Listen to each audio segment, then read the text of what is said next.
The year is 1941. In Asia, the conflict that predated the European War by 4 years, the brutal, uncompromising Second Sino-Japanese War, had reached a point of existential crisis for the Chinese Republic. The map of China was being redrawn in the blood and smoke of relentless conquest. While the American public debated isolation, a humanitarian and military disaster was unfolding that demanded an immediate, unconventional response. Before the arrival of the small, secretive group known as the American Volunteer Group, the situation for the Chinese military and its civilian population was one of profound despair. Since 1937, the Japanese Imperial Army had carved out the nation's industrial heartland, pushing the nationalist government under Generalissimo Chiang Kai-shek deep into the mountainous interior to the provisional capital of Chongqing. Even in this remote refuge, there was no sanctuary. The Japanese Imperial Air Force executed a relentless campaign of terror bombing, targeting not just military depots, but densely populated civilian areas. The Chinese Air Force, initially spirited but quickly outgunned, had been virtually annihilated. Its pilots, flying outdated Soviet-supplied biplanes and early monoplanes, fought with immense courage, but were systematically shot down by the superior Japanese aircraft and the skill of their veteran pilots. By 1941, the skies above China belonged entirely to Imperial Japan, whose planes flew with near-perfect impunity. The Chinese state was being strangled by air power. The only way to keep the war effort alive, to feed the troops, supply the hospitals and transport the meagre trickle of weapons from the outside world, was through a single, precarious logistical artery, the Burma Road. This treacherous, hand-carved 715-mile track wound its way from Lashio, Burma, across dizzying peaks and dense jungle into Kunming, China. It was the absolute lifeline of the Chinese resistance. Because the Japanese Air Force controlled the air, this road was under constant crippling attack, threatening to sever China's last connection to the world and force a total collapse. The psychological and military dominance of the Japanese Air Force stemmed from 2 factors: superior pilot experience and a technologically advanced aircraft, the Mitsubishi A6M-0 fighter. The Zero was, for the first few years of the war, a near-mythical plane. It was built for speed, exceptional climb rate, and, most critically, legendary maneuverability. In a close-in turning dogfight, the prevailing doctrine taught worldwide at the time, the Zero was an unmatched predator. It could circle any heavy American or European fighter, get on its tail, and deliver a lethal dose of cannon and machine gun fire. Its design philosophy prioritized agility over protection. It lacked armor plating and self-sealing fuel tanks. But this vulnerability was rarely exposed because few pilots could ever catch one long enough to land a solid hit. Facing this terrifying aerial machine was the American P-40 Warhawk. A rugged, reliable aircraft, the P-40 was designed as a ground attack fighter, featuring a sturdy frame and impressive diving speed due to its weight and powerful Allison V1710 engine. However, the P-40 was slower at altitude and, critically, far less agile than the Zero. In any attempt at a classic dogfight, a turning, weaving engagement, the P-40 would be nothing more than a clay pigeon for the Zero. Military strategists considered the P-40 an outdated secondary fighter, doomed to failure against the Japanese juggernaut. The odds seemed insurmountable. China was collapsing, the supply route was under constant siege, and the enemy possessed a technological advantage coupled with seasoned, relentless veteran pilots. The vacuum of power required a radical solution that could not come from conventional military channels. The man who orchestrated this impossible solution was not a celebrated military hero, but an outcast, Claire Chennault.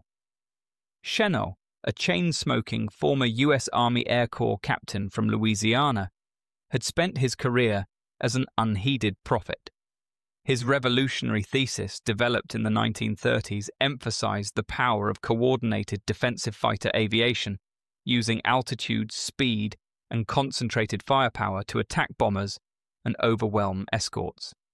This doctrine was widely dismissed by the US brass, who championed the primacy of the bomber.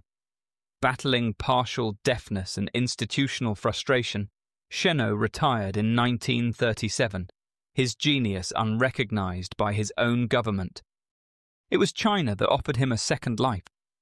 Hired in 1937 as an aviation advisor, Chennault immediately recognized the situation. China needed American expertise, and they needed it yesterday.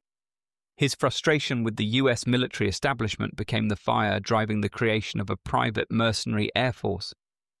Drawing from his observations of Japanese tactics and Soviet successes in the 1939 border conflicts, Chennault refined his ideas, focusing on exploiting the P-40's strengths like its sturdy build and heavy armament, while avoiding the Zero's agility advantages.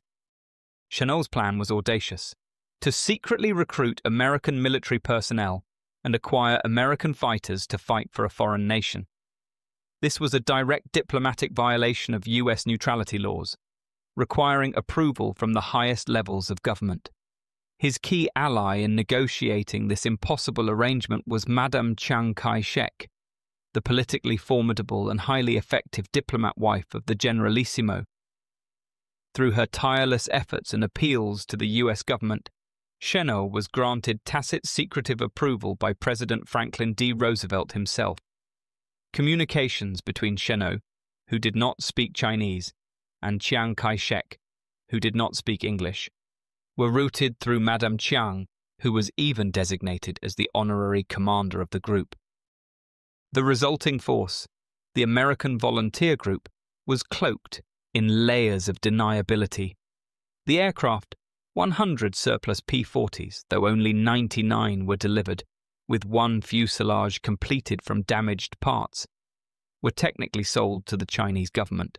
The personnel drawn from the US Army, Navy, and Marine Corps resigned their commissions and were ostensibly hired as civilian employees of a front organization called the Central Aircraft Manufacturing Company.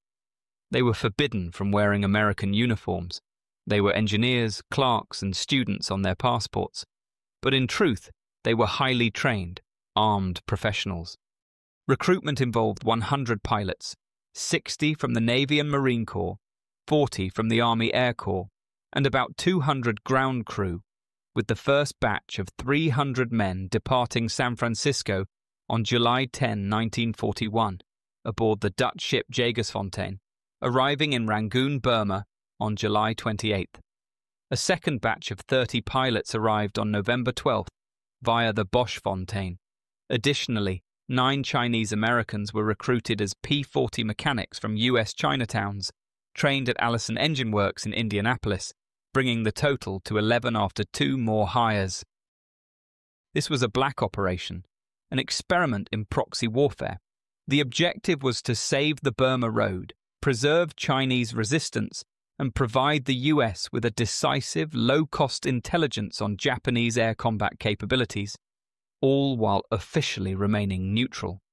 One lesser-known fact is that the AVG pilots were issued blood chits, cloth patches sewn onto their jackets promising rewards from the Chinese government to locals who aided downed airmen, a practical measure that saved several lives during the campaign. Chennault wasn't looking for fervent ideologues. He was looking for skilled pilots who wanted action and adventure, and who were willing to take calculated risks for an exceptional reward. He needed men of iron nerve, willing to sacrifice their future military pensions and careers for the present fight. The pilots' backgrounds were diverse.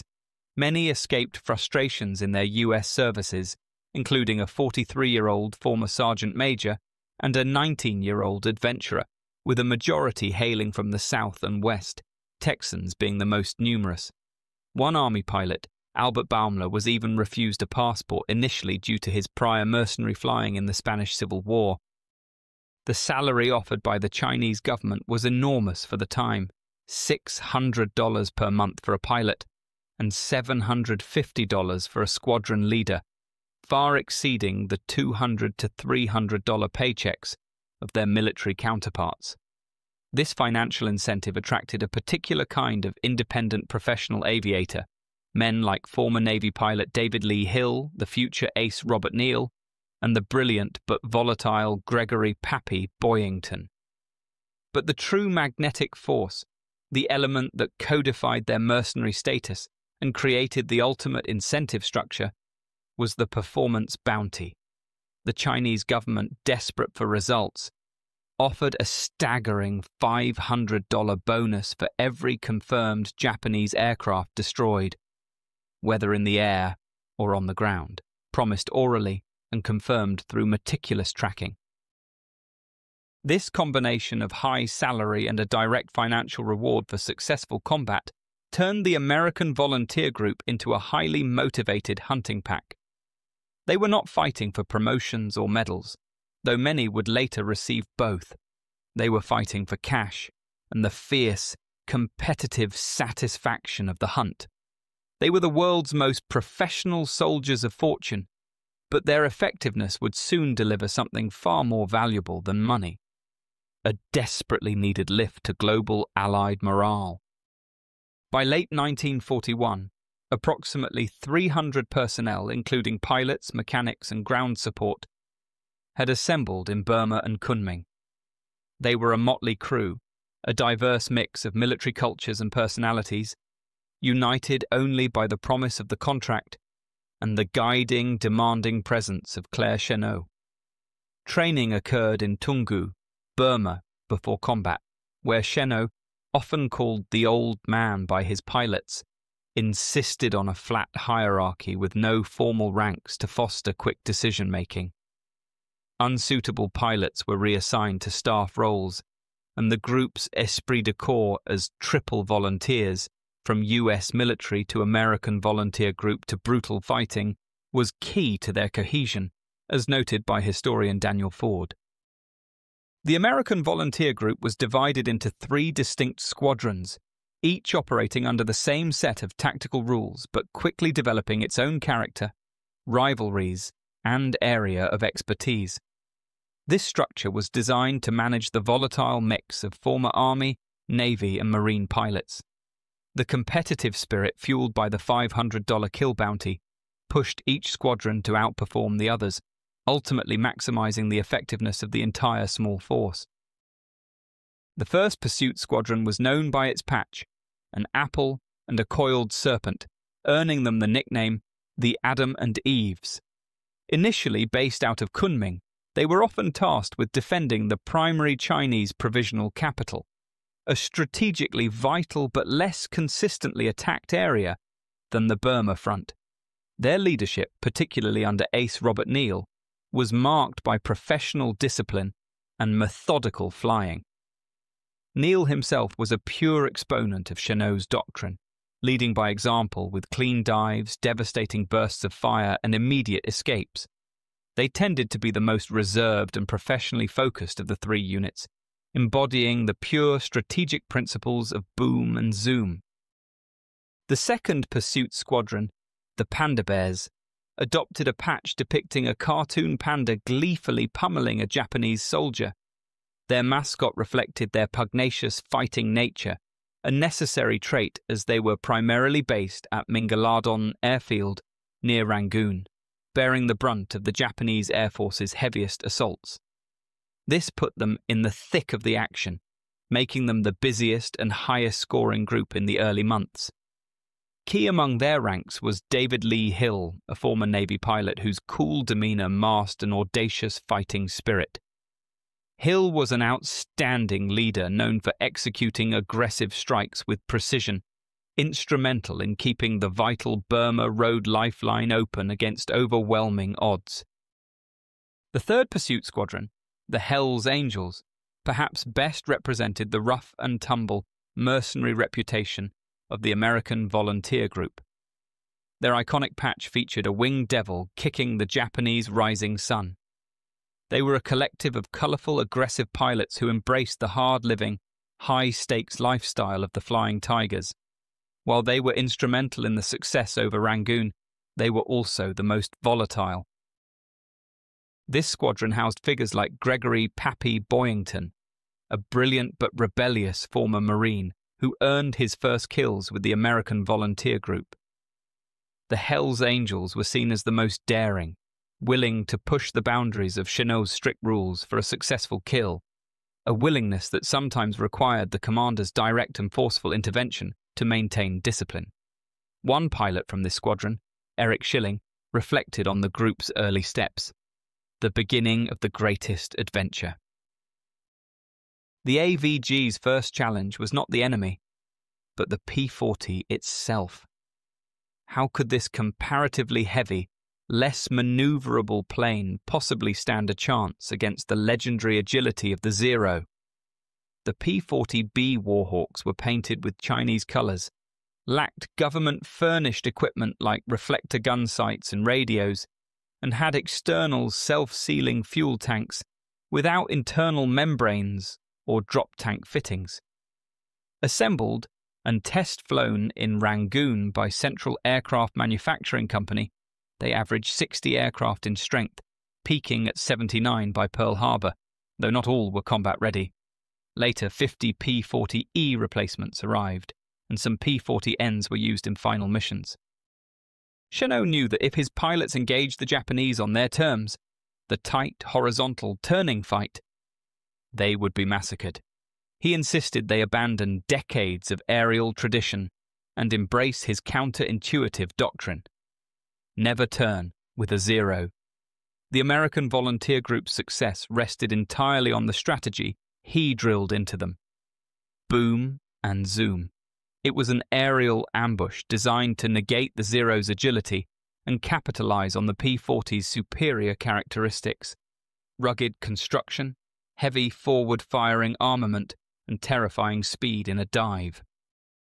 Chennault's tactics emphasized altitude advantage in teams, prohibiting turning fights, and favored diving or slashing attacks followed by dives to reposition, drawing from Japanese observations and Soviet border successes.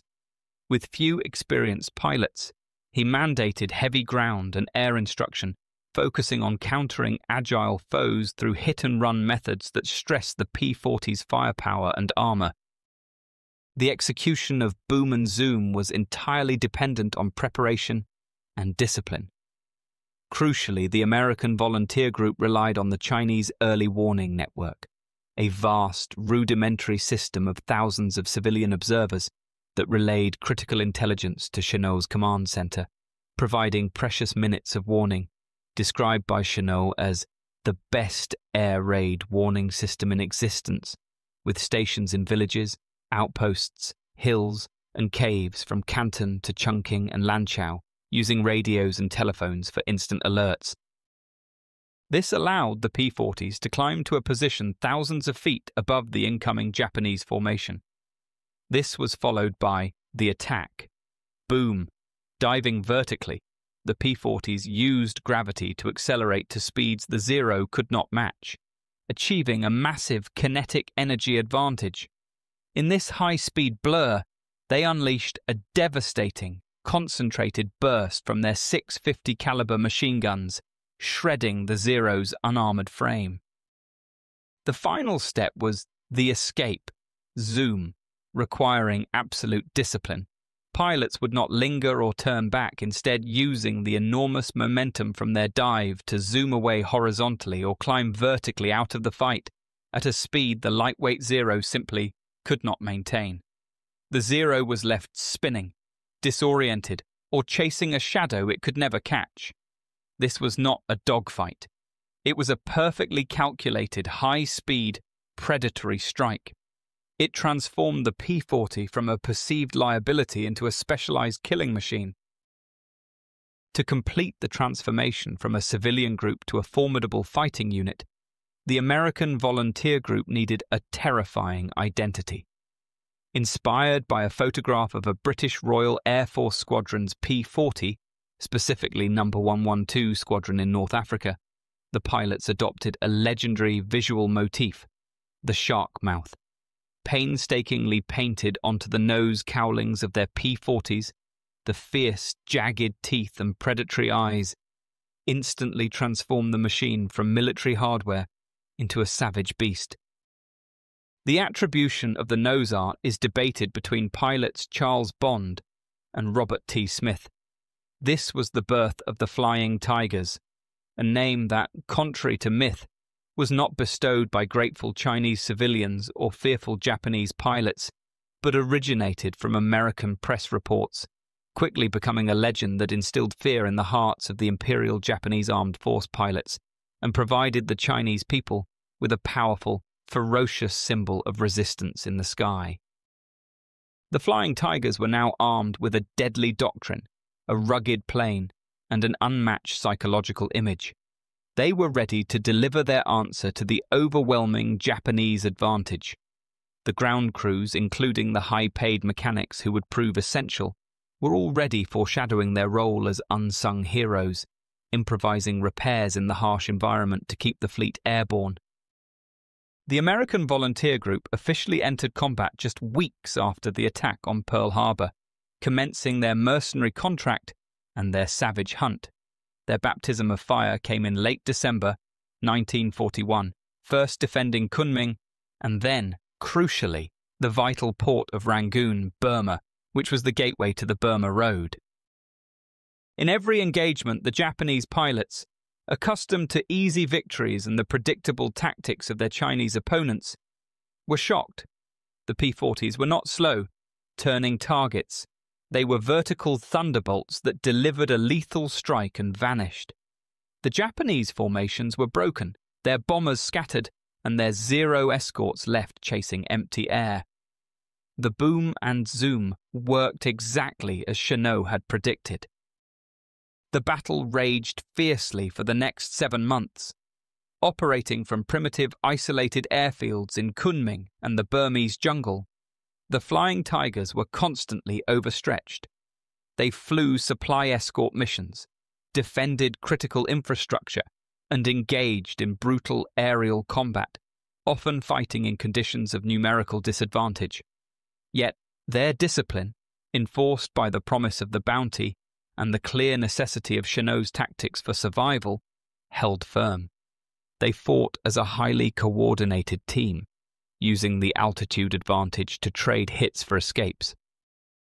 While the first combat engagement happened near Kunming days earlier, on December 20th, 1941, where the 1st and 2nd Squadrons intercepted 10 Kawasaki Ki-48 Lily bombers, shooting down 3 and damaging a 4th that crashed en route to Hanoi, with one P-40 crash landing. The crucial moment that turned the Flying Tigers into a global legend was the sustained aerial defense over the skies of Rangoon in late December 1941. This battle cemented the strategic necessity of the American Volunteer Group's presence. Rangoon was the gateway. It was the crucial port where Allied materiel was unloaded before starting the long, dangerous journey up the Burma Road. The Japanese command knew that knocking out the port would effectively seal China's fate. Just 2 days after a successful smaller raid, the Japanese launched their full might, hoping to overwhelm the meager defenses. Intelligence, channeled through the invaluable Chinese early warning network, indicated a massive force approaching, over 100 Japanese aircraft, including both heavy bombers and their swift Zero escorts. The entire American volunteer group force available at Mingaladon that day was less than 20 operational P-40s, supplemented by a few Royal Air Force Buffalo fighters. The odds were, mathematically, a slaughter. Chennault's plan was audacious: to use the precious 30-minute warning to climb to a vast altitude and use the sunlight for cover. They would not engage the Zeros in an equal fight. As the enemy formation passed 20,000 feet, the P-40s descended in small, disciplined flights, exploiting the double-strike doctrine. Instead of sparring with the escorting Zeros, the Tigers barreled straight through them, focusing their devastating .650 caliber gunfire on the truly vulnerable targets, the slow, heavy Japanese bombers. The attack was a blur of pure kinetic energy. Squadron leaders, including Tex Hill of the 2nd Squadron, executed the high-speed dive and immediately used that speed to zoom away. They scattered, reformed, and struck again, never allowing the Zeros to catch them in a turning engagement. The Japanese pilots, accustomed to easy target practice over China, were thrown into chaos by the relentless, non-conventional attacks that refused to follow the rules of engagement. From December 23rd to 25th, the 3rd Squadron fought back against Japanese Mitsubishi Ki-21 bombers and Ki-30 attack planes, which were protected by Nakajima Ki-27 fighters. They shot down 8 Ki-21 bombers, including 5 out of 15 from the Japanese 61st Sentai unit, but lost 3 of their own P-40 fighters in the process. The battles caused heavy damage. Over 1,000 people in the city were killed, and the airfield was bombed. On December 25th, a combined force of 14 P-40s and 15 Brewster Buffalo fighters took down 35 Japanese aircraft. The Allies lost 2 pilots and 5 P-40s during this intense fight. The result was a tactical and moral victory that instantly made world headlines. The Japanese were repulsed, their mission a failure. While the exact count remains debated, the Tigers claimed over 25 enemy aircraft destroyed in that single day's raid, with minimal losses to their own side. This wasn't just a successful defense. It was the first time a Japanese air campaign had been decisively thwarted by American pilots in the Pacific War. In the dark days following Pearl Harbor and the fall of the Philippines, the news of the Flying Tigers shooting down Japanese planes at a ratio of over 10-1 became a beacon of hope, confirming that the enemy was not invincible. It secured the lifeline through Rangoon, and critically, provided the Allied world with its first great hero story of the war. The defense of Rangoon was the high-water mark of their short run, cementing Chennault's reputation and funding the mercenary experiment for the next 7 months. The glory of combat was fleeting. The reality of life in Burma was a relentless, grinding war against the environment, disease, and logistics. The pilots and ground crews of the American Volunteer Group operated from primitive, isolated airfields at Toungoo and Mingaladon, thousands of miles from any reliable supply line and constantly under siege by the elements. Additional operations included the Burma campaign in January 1942, where by January 24th they had destroyed 73 Japanese aircraft versus 5 American Volunteer Group losses. On January 12th, all 14 Ki-21s were shot down at Mingaladon. January 28th saw 3 Ki-27s downed with 2 P-40s lost, and January 29th 4 Ki-27s downed with no losses. They withdrew to northern Burma after a February 21st friendly fire incident that killed over 100 allies, then retreated to Magui in February-March, facing 271 Japanese aircraft before relocating to Loiwing, China. On April 8th at Loiwing they downed 4 Nakajima Ki-43 in dogfights, losing 1 P-40 on the ground. From April 29th onward at Baoshan, they downed 4 Ki-27s and 2 Ki-30s on May 5th, harassing Vietnamese bases. The Salween Gorge missions in May 1942 were pivotal, bombing Japanese pontoon bridges with continuous strikes that neutralized forces, halting the advance toward Kunming and Chongqing. As Chennault noted, the American Volunteer Group staved off China's collapse on the Salween. The final combat on July 4, 1942 at Hengyang saw 4 Ki-27s downed with no American Volunteer Group losses. The American Volunteer Group's greatest operational foe was not the Japanese Zero, but the environment itself. The primary physical opponent of every man was the Anopheles mosquito. Malaria was endemic. Nearly every member of the American Volunteer Group, including Chennault himself, suffered repeated bouts of the disease, often collapsing from alternating shivers and burning fever. Alongside chronic dysentery, cholera, and other tropical illnesses, disease kept as many pilots and mechanics out of action as enemy fire did. The climate was a torment. The airfields were swallowed by a thick, oppressive soup of heat and choking humidity, punctuated by the torrential downpours of the monsoon season that turned dirt runways and living areas into impassable mud. The crude living conditions, a collection of leaky tents and improvised bamboo shacks, offered little sanctuary. Sanitation was a constant losing battle. The high pay did little to cushion the harsh reality of the jungle outpost.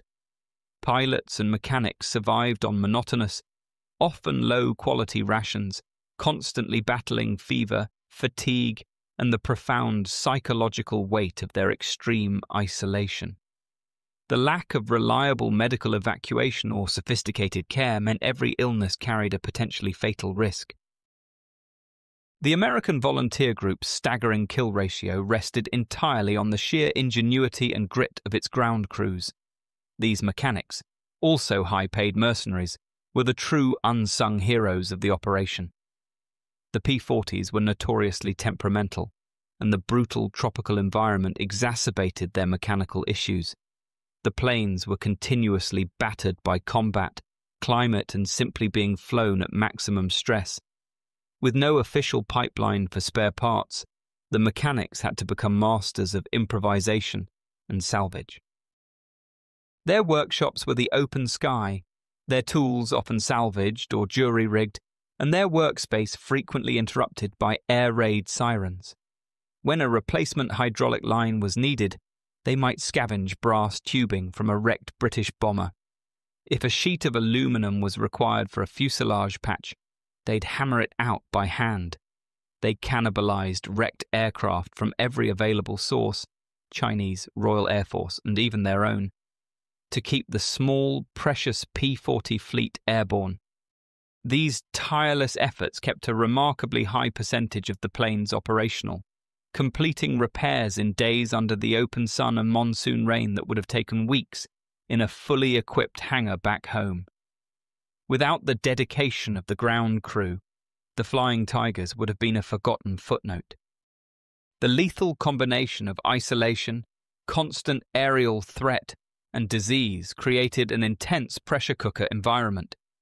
Cut off from home and facing a numerically superior enemy, the men struggled psychologically. The downtime between raids was often volatile. Pilots, holding thousands of dollars in high-stakes kill bounties, engaged in furious, high-stakes poker and dice games. Gambling often served as the only reliable psychological release. Chennault, recognizing the fine line between the professional mercenary and a demoralized gang, was a tough but necessary taskmaster. He had to constantly mediate disputes, enforce a strict sense of discipline, and use his absolute authority to put an end to the worst of the infighting, sometimes sending disruptive pilots home. His leadership was crucial, not just in the air, but on the ground, ensuring that the necessary structure and professionalism remained to keep a professional fighting force from devolving into a lawless band of adventurers. The outcome of this brief, blistering period of combat is what truly cemented the American volunteer group's place in military history. In just 7 months, from December 1941 to July 1942, the small, heavily outnumbered American volunteer group accomplished what established air forces could not. Their final tally, meticulously tracked and corroborated for the payment of the $500 kill bounties, delivered a decisive strategic blow to Japanese air superiority in the theatre. The Flying Tigers are officially credited with destroying nearly 300 enemy aircraft, 297 enemy aircraft destroyed in the air and on the ground. This number represents a disproportionate and staggering infliction of loss on the enemy. It wasn't just a victory. It was an operational miracle. When measured against their own losses, the statistics become even more profound. Against their nearly 300 enemy kills, the AVG lost only 14 pilots in combat, plus 2 who died of wounds from bombing and 6 in accidents. This resulted in an average air-to-air kill ratio in excess of 20-1 in their favor, a figure that remains almost unheard of in modern aerial warfare. Contrary to myths, the pilots fought around 50 major aerial battles and never lost one, despite being outnumbered. The short, intense life of the American Volunteer Group concluded on July 4, 1942. With the formal entry of the United States into the war, the military necessity of the civilian contract force ended.